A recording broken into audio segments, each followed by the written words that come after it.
Hello दोस्तों, स्वागत है आपका हमारे यूट्यूब चैनल में।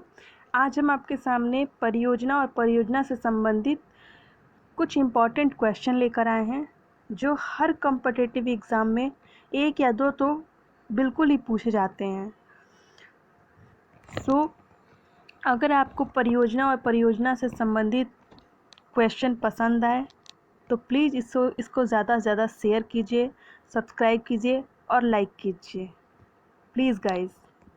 चलिए अब हम अपने क्वेश्चन की ओर बढ़ते हैं।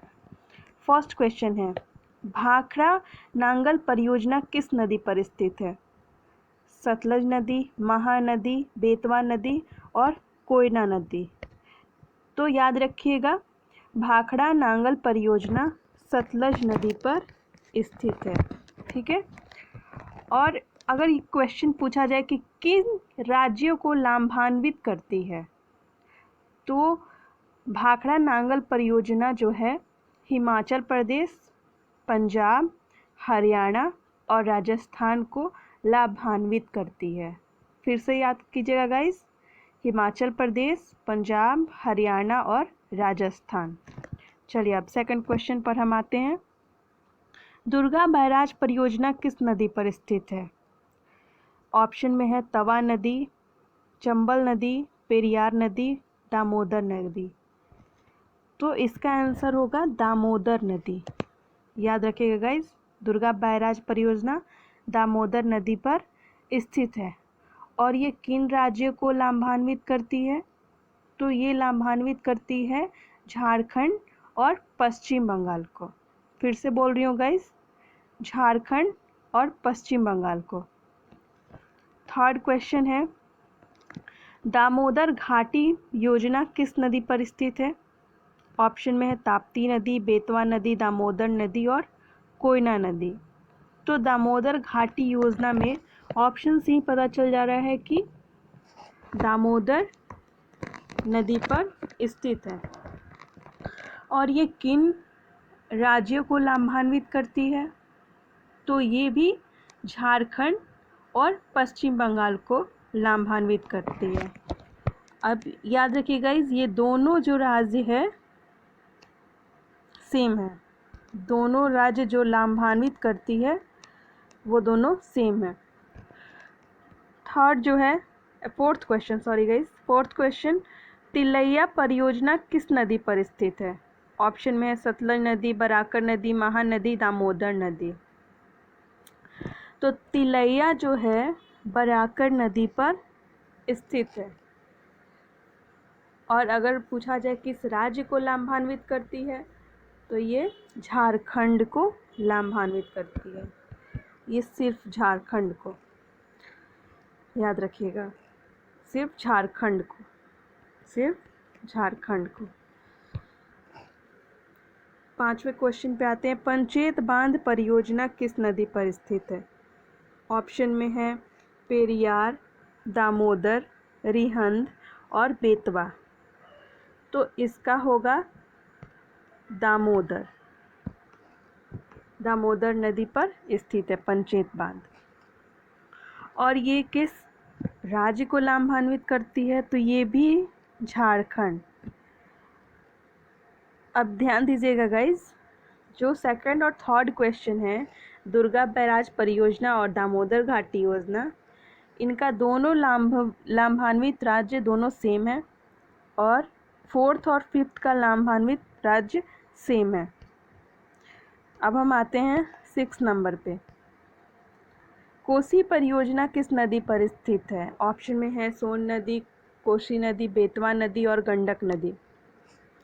तो ऑप्शन से ही पता चल जा रहा है कि इसका आंसर होगा कोसी नदी। और ये किस राज्य को लाभान्वित करती है? तो ये बिहार और नेपाल को। फिर से बोल रही हूँ गाइज, बिहार और नेपाल को।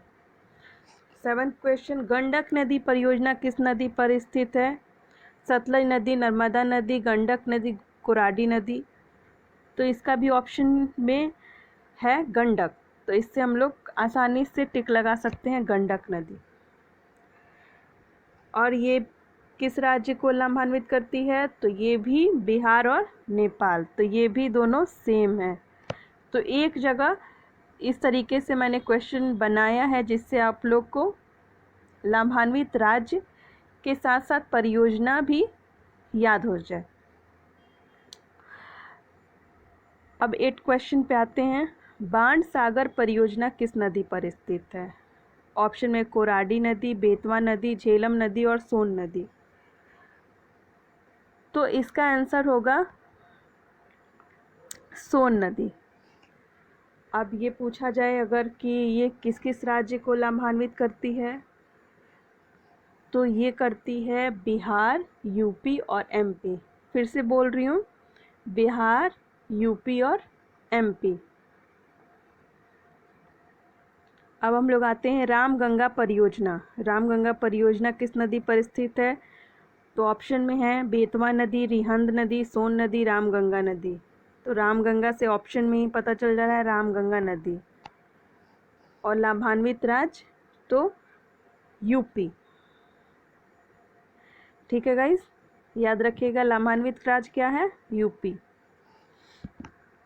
अब 10 नंबर में आते हैं, रिहंद योजना किस नदी पर स्थित है? शारदा, गोमती, रिहंद और सोन। ये भी ऑप्शन से हम लोग टिक आराम से लगा सकते हैं। रिहंद, रिहंद योजना रिहंद नदी से रिलेटेड है। और ये भी किस राज्य को लाभान्वित करती है? तो यूपी। तो ये दोनों यूपी हो गया, और ये दोनों बिहार और नेपाल। और बाण सागर का बताए हैं हमने बिहार, यूपी और एमपी। चलिए 11th क्वेश्चन पे हम लोग आते हैं। माता टीला परियोजना किस नदी पर स्थित है? बेतवा नदी, चंबल नदी, तवा नदी, ताप्ती नदी।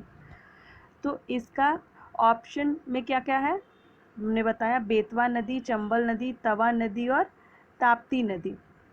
तो इसका आंसर होगा बेतवा नदी।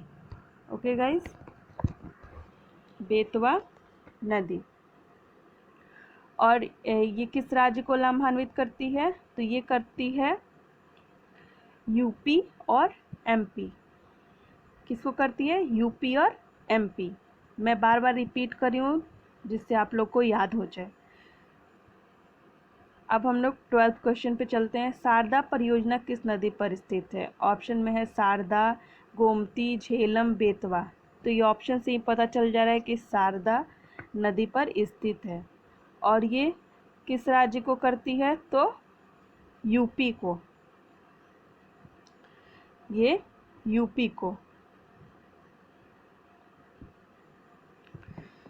अभी तक हमने बताया बिहार, झारखंड और यूपी और कुछ एमपी से रिलेटेड। अब आते हैं 13 नंबर पे। राजघाट परियोजना किस नदी पर स्थित है? ऑप्शन में है दामोदर नदी, बेतवा नदी, ब्यास नदी, तवा नदी। तो राजघाट जो परियोजना है वो बेतवा नदी से पर स्थित है। बेतवा नदी पर स्थित है, सॉरी, बेतवा नदी पर स्थित है। और अगर पूछा जाए किस राज्य को लाभान्वित करती है, तो ये करती है यूपी और एमपी को। किसको करती है? यूपी और एमपी को। अब हम लोग आते हैं 14 क्वेश्चन में। तुलबुल परियोजना किस नदी पर स्थित है? ऑप्शन में है झेलम, चिनाब, चंबल और रावी। तो तुलबुल परियोजना जो है वो झेलम नदी पर स्थित है। और ये किस राज्य को लाभान्वित करती है? तो ये करती है जम्मू कश्मीर को। याद रखिए गाइस, जम्मू कश्मीर को। झेलम नदी से भी पता है कि झेलम नदी कहाँ है, तो जम्मू कश्मीर में। तो तुलबुल परियोजना तो जम्मू कश्मीर में, और किस नदी पर? तो झेलम नदी पर। अब आते हैं 15 क्वेश्चन में। दुलहस्ती परियोजना किस नदी पर स्थित है? तो दुलहस्ती परियोजना में ऑप्शन है पनामा, चंबल, चिनाब, पूर्णा। तो दुलहस्ती परियोजना जो है वो चिनाब नदी पर स्थित है। और ये भी किस राज्य को लाभान्वित करती है? तो ये भी जम्मू कश्मीर। तो ये दोनों क्वेश्चन जो है वो जम्मू कश्मीर को लाभान्वित करती है, तुलबुल और दुलहस्ती। ये एक एक जगह आप लोग क्वेश्चन करोगे तो इससे आपको लाभान्वित राज्य और परियोजना दोनों याद हो जाएंगे। ओके गाइस, अगर आपको हमारा परियोजना और परियोजना संबंधित क्वेश्चन पसंद आया हो तो प्लीज़ गाइज इसको ज़्यादा से ज़्यादा शेयर कीजिए, लाइक कीजिए और सब्सक्राइब कीजिए। Thank you.